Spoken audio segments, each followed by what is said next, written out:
Right. Let's speak now to Simon Danczuk, former Labour MP who defected to Reform, stood for Reform in the Rochdale by-election. Simon, how are you doing, first of all? It's been a while since we caught up. We haven't spoken for quite a while, have we, Alex? I'm doing very well, thank you. It's good to join you. Yeah, it's great to have you here. Where do we begin with this? Let's actually begin by talking about Rupert Lowe's rape gang inquiry, because you, better than anybody, know the dynamics in the sorts of towns where a lot of these offences were perpetrated. I don't know if you've been following what Rupert's been up to, but I find it amazing. Well, actually, I don't find it amazing. I find it so abhorrently typical that actually the legacy media poo-pooing, well, it's not important, it's not being done by Ed Miliband, so we're not going to pay attention to this.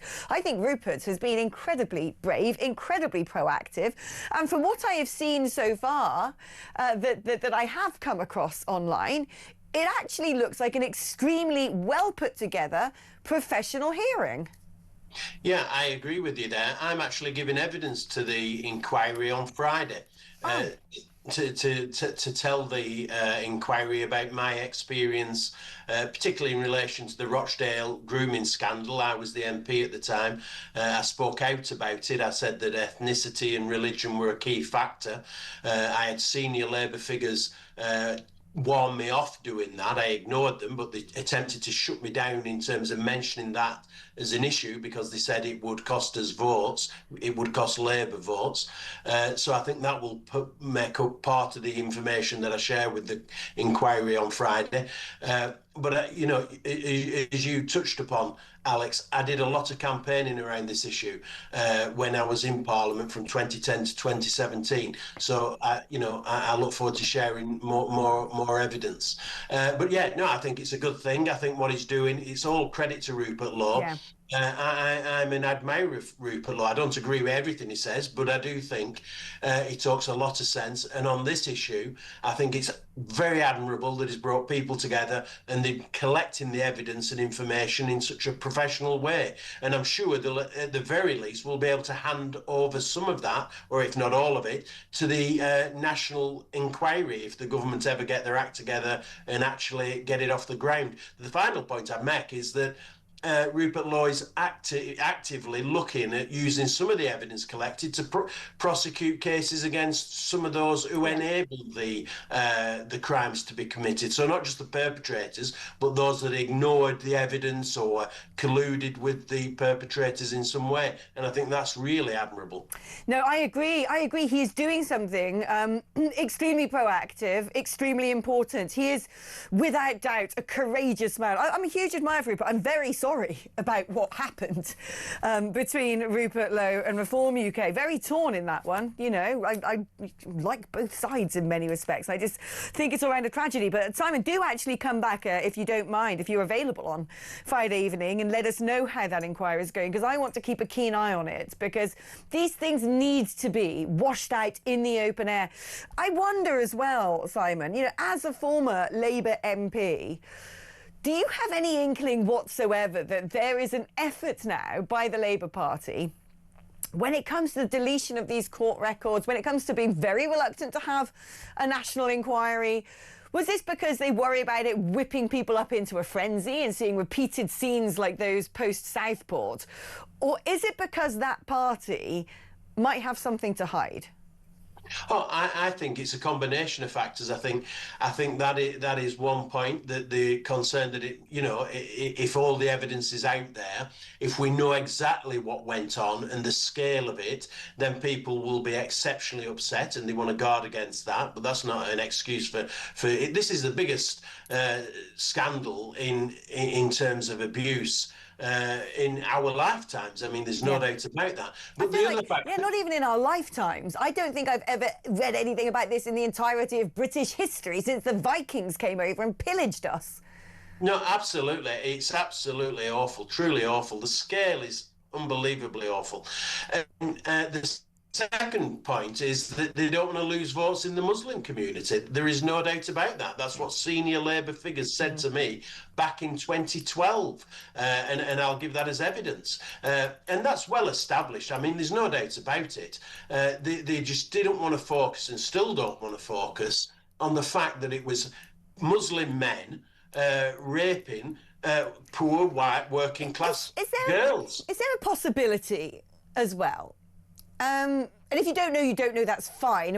Perhaps we should not speculate, but there's certain people I've spoken to who are from the towns where some of the worst offences were perpetrated, who basically suggested to me that there are people in positions of authority, be they local politicians or be they members of the police force or social services or whatever, who, because by proxy they went to the same mosque as the perpetrators or were loosely related to the perpetrators, or the perpetrator was a cousin or so on and so forth, may have actively conspired to cover this up. Oh, I don't think there's any doubt about that. Professor Alexis J did an inquiry into Rotherham, and the scale of the abuse in Rotherham was more significant than it was in Rochdale, and it was significant in Rochdale.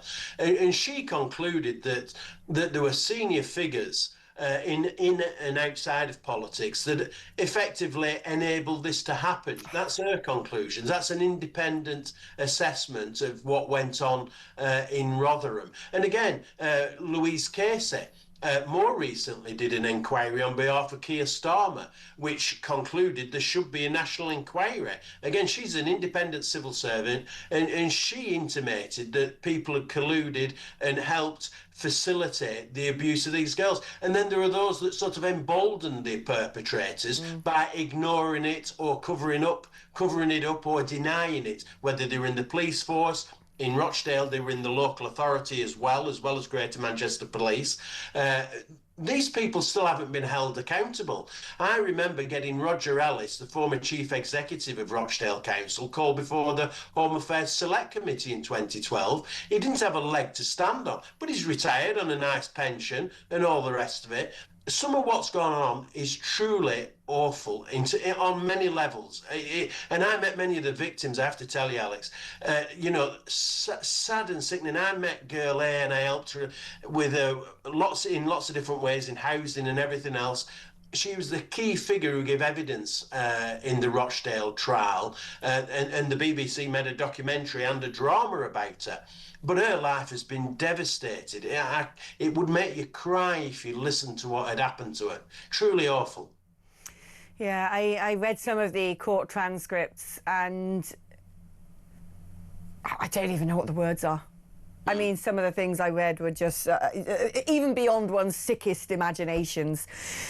Let's talk about the Labour Party as a whole, because it's a party that you are familiar with. I don't know how well you know some of the characters involved right now in the so-called plottings and schemings and the direction of travels the Labour Party might take, and whether or not Starmer will survive this and what happens if he does not.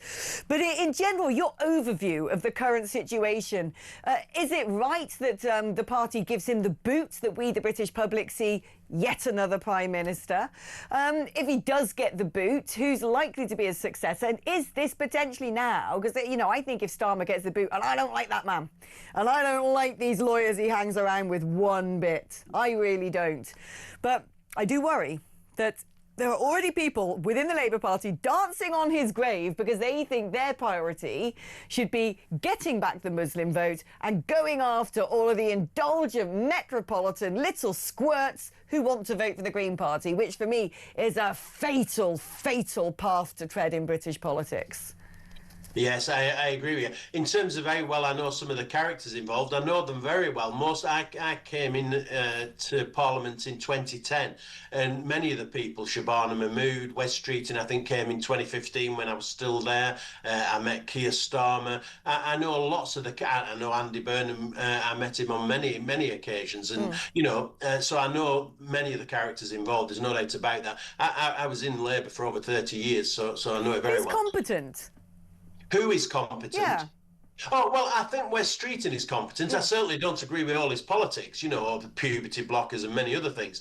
But nevertheless, I do think he is competent compared to some of the other characters. Shabana Mahmood, I think, is competent. I've always looked at, before this government came in, I've always looked at Wes Streeting and thought, actually, he's one of the ones I find fairly tolerable. He sometimes says quite sensible things. He was talking about modernising the NHS, even going over to Singapore and looking at their particular modus operandi, which is more like the European system. And I thought, this is very refreshing. This isn't sort of pandering to the unions and, you know, kowtowing and forelock tugging to the mad leftist identity politics. And I kind of get the impression that Streeting, I don't agree with some of the things he's published talking about Israel with Mandelson, but on other things I kind of think, well, you know, if there has to be someone in the Labour Party, perhaps him. Or am I reading this wrong? Is underneath it all, have we got a sort of rainbow lanyard wearing, pronoun using, you know, mad communist? What is he like? No, I think he's the former. You know, I don't believe some of what I know. He said the comments about Israel